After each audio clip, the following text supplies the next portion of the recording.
du grabuge en Afrique. Avant de lancer le générique et de vous révéler un projet de coup d'État au Cameroun, vous pouvez vous abonner à cette page, je crois quand même, que je préfère recevoir des likes plutôt que des balles. Chronique de France-Afrique au cœur d'un complot, c'est parti. Le drame de l'Afrique, c'est que l'homme africain n'est pas assez entré dans l'histoire. La France, elle est liée à l'Afrique. Il y a comme une convergence d'intérêts communs. Mais vous m'avez parlé comme si j'étais le président du Burkina Faso. Quelque part, vous me parlez comme si j'étais toujours une puissance coloniale.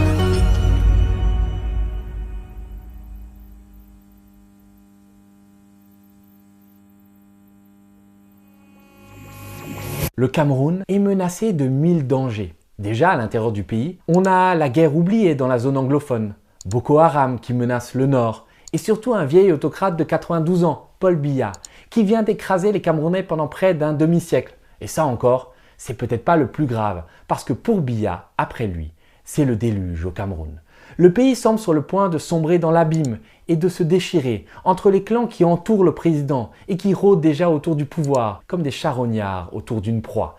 Le secrétaire général de Biya, Ferdinand Gongo, son directeur de cabinet, Samuel Mvondo Ayolo, le propre fils de Biya, Franck, le neveu par alliance du président et ministre des Finances, Louis-Paul Motadze, rêvent tous d'accéder à la magistrature suprême, à moins qu'ils ne se fassent voler la vedette par un militaire qui ferait un putsch et qui appartiendrait bien sûr au BIR, le bataillon d'intervention rapide, la garde prétorienne de Biya, qui est encadrée par des mercenaires israéliens. Et tout ça, bien sûr, c'est sans oublier le rôle que pourraient jouer demain des opposants comme Maurice Kamto ou Issa Chiroma Bakary, l'ancien ministre de la Communication qui a osé défier Biya lors de la dernière présidentielle et qui continue de revendiquer la victoire. Tous, ses ennemis comme ses proches, scrutent l'état de santé forcément chancelant de Paul Biya, surtout que celui-ci finit régulièrement hospitalisé, comme en 2024 à Genève, où la rumeur publique le déclara même décédé. Les chats ont peut-être 7 vies, mais lui, Paul Biya, il a déjà eu 7 morts. Mais où est donc Paul Biya? Depuis plus d'un mois, la question est sur toutes les lèvres au Cameroun. La famille, le président Paul Biya du Cameroun a disparu. Paul Biya est-il toujours aux commandes? Pour ce début de semaine, nous allons prier pour le président Paul Biya du Cameroun. Cette vidéo, filmée le 4 septembre dernier à Pékin, montre la dernière fois que le président camerounais est apparu en public. Depuis cette date, le dirigeant de 91 ans a disparu des radars. Cette absence prolongée de la sphère publique suscite des rumeurs sur son état de santé et le 8 octobre, un média en ligne a carrément annoncé la mort du chef d'État camerounais. Jusqu'ici, Paul Biya a toujours fini par revenir d'entre les Maccabées. Mais il est évident que ça ne durera pas des plombes. Dans l'ombre du dictateur nonagénaire, dans les coulisses du pouvoir camerounais, la bataille pour la succession est déjà lancée. Et chaque clan autour du président, chaque officier un peu influent de l'armée, chaque opposant même, compte ses fidèles. Et parfois, ça ne suffit pas. On n'a pas assez de troupes pour être assuré de l'emporter le jour venu, quand Biya sera décédé ou lorsqu'il sera trop malade pour encore apparaître en public. Alors, certains regardent au-delà des frontières du Cameroun. Et c'est là que notre incroyable histoire commence. À l'est du pays continent, comme on l'appelle, se trouve la République centrafricaine, qui pendant des décennies a été la proie de bandes armées qui se faisaient pompeusement appeler rebelles et qui avaient pris l'habitude, entre deux pillages et tueries, de se vendre aux plus offrants. C'est ainsi que quelques centaines de mercenaires originaires du Tchad et de la Centrafrique furent embauchés en 2017 pour tenter de renverser le président de la Guinée équatoriale, Teodoro Obiang Nguema. Leur chef, le chef de ces mercenaires, s'appelait Haroun Bata et il est décédé depuis lors. Mais ces hommes, eux, sont restés sur les terrains. Ils sont aujourd'hui autour de 300, cantonnés au nord-ouest de la Centrafrique, près des frontières avec le Tchad et surtout avec le Cameroun.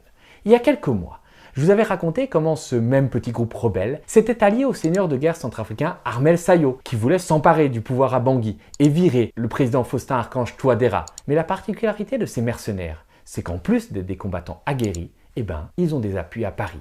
Écoutez ce mystérieux Français qui donne des ordres à ces rebelles dans un audio que je me suis procuré et que je vous diffuse pour la première fois. En ce qui me concerne, vous connaissiez effectivement Armel Sayo depuis, vous avez été ensemble pendant des mois ou 2 ans, je ne sais pas, mais moi ça fait beaucoup plus longtemps que ça, et je connais tous les membres de sa famille.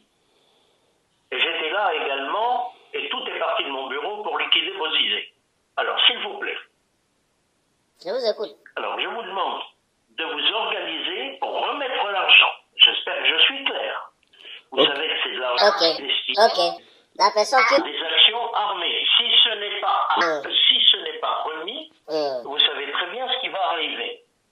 Qu'est-ce qui va arriver? J'en espère que vous comprenez. Vous avez une famille. Je ne souhaite pas cela. Ce Français n'est pas un inconnu. Il s'appelle Roger Sebag. Ce vieux de la vieille de la France-Afrique a roulé sa bosse dans toutes les barbouzeries possibles et inimaginables. Il a déjà appuyé le général Diendéré lors de sa tentative de putsch au Burkina Faso en 2015. Des audios de Sebag donnant des instructions à Diendéré avaient fuité sur RFI, mais la justice française ne l'avait jamais inquiété, comme si Sebag était protégé. Et voilà notre Roger national, revenu dans la danse 10 ans plus tard, fomentant des complots en Afrique centrale. Car après l'échec de leur offensive sur Bangui, la bande de mercenaires tchadiens et centrafricains se sont retrouvés le bec dans l'eau. Heureusement, ils ont vite retrouvé du travail dans un autre pays, au Cameroun. Un mystérieux intermédiaire les a embauchés pour une opération visant à prendre le pouvoir à Yaoundé. Et ce n'est pas une blague. D'après des audios qu'une source m'a confiés, c'est même très sérieux. Oui, mon général. Je voudrais ici faire suite à notre entretien d'hier. Voilà, notre entretien d'hier relatif au déploiement de nos troupes sur le terrain avant le lancement des opérations. Je pense que je vais vous remettre les cartes nationales d'identité camerounaises. Ces cartes nationales d'identité serviront à nos hommes pour entrer sur le sol camerounais et prendre position jusqu'à Bankomo, c'est-à-dire Bankomo, Abomban, Beidwa, Garoua-Boulaye, Menganga, Gaoundéré. Ça veut dire qu'ils vont être repartis sur l'ensemble du territoire, enfin, du trajet. Vous savez, de Garoua-Boulaye jusqu'à Yaoundé, c'est une seule route. Effectivement, d'après mes informations, un petit groupe de ces combattants est discrètement entré au Cameroun juste avant l'élection présidentielle d'octobre, où Paul Biya a été déclaré vainqueur dans des conditions extrêmement contestées. Ces combattants, habillés en civil et détenteurs de fausses cartes d'identité camerounaises, comme vous pouvez le voir sur cette vidéo, ont reçu de l'argent. Ils ont été répartis en 5 équipes et pris position dans plusieurs villes sur la route de Yaoundé. C'était la première étape d'un plan bien plus ambitieux qui devait voir le reste de ces troupes fondre depuis la frontière centrafricaine sur le Cameroun et notamment sur Yaoundé, la capitale, dans une opération éclair. Les petits groupes d'hommes qui vont être déployés avec les cartes nationales d'identité, ce sont eux qui serviront d'éclaireurs avant votre entrée, avant votre percée fulgurante en direction de la capitale. Ça veut dire, quand ils vont arriver, ils vont identifier tous les postes de contrôle. Tous les postes de contrôle importants qui peuvent ralentir votre avancée. Donc, leur mission seront d'écarter le danger dans ces différents postes de contrôle. Ça veut dire que c'est là-bas qu'ils prendront position, dans ces postes de contrôle-là, cette nuit-là. Ce sont eux qui mettront hors de danger le passage, vous comprenez, un peu de vos véhicules. Donc leur mission sera de prendre position dans ces postes de contrôle, que ce soit le poste de contrôle entrée-sortie de Beidwa, le poste de contrôle entrée-sortie d'Abomban, le poste de contrôle entrée-sortie d'Akonolinga, le poste de contrôle entrée-sortie de Garoua-Boulaye, et ainsi de suite. Et ce n'est pas tout. Ces mercenaires ne doivent pas prendre le pouvoir tout seuls. L'idée, c'est qu'ils doivent venir en renfort d'un clan à Yaoundé qui viendrait cueillir le pouvoir à la mort de Biya ou en profitant d'une période de trouble, comme le Cameroun vient de la vivre. Le tout en bénéficiant de l'appui de féroces combattants tchadiens et centrafricains déguisés en Camerounais. D'ailleurs, le mystérieux commanditaire de ce coup d'État prétend être bien implanté à Yaoundé et avoir de solides appuis dans l'armée camerounaise. À 23h30, l'état-major donne le feu vert et ils ouvrent le feu sur tous les postes de contrôle. Ils prennent le contrôle de tous les postes de contrôle jusqu'à la frontière de Bankomo. Eux-mêmes, ils sont désormais là debout avec les uniformes de gendarmes. Donc, tous ceux qu'ils ont écrasés là, ils prennent leurs uniformes, ils portent comme s'ils étaient... voilà.